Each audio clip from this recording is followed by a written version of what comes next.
আমি যে রাস্তায় এখন হাঁটছি ওটা কংস নদীর অববাহিকা। ওপারে দেখুন যে নদীর খাড়া কিনারা, সেখানে শত শত শালিকের জাক মাটির গর্তে বাসা বাঁধত। সময়ের পরিবর্তে আজ তাও বিলীন। কংস নদীর একটি নীরব নিস্তব্ধ এরিয়া, যেখানে কুলবন পাশে এই হিজলবন, ওই পাশে ফালুয়াঘাট উপজেলা।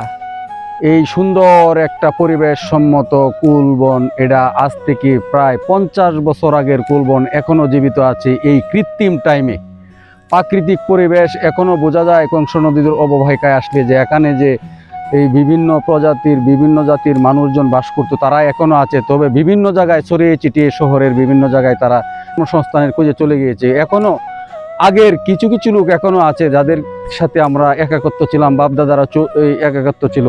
আজকে অনেককে হারিয়ে অনেকেই অচেনা মুখ।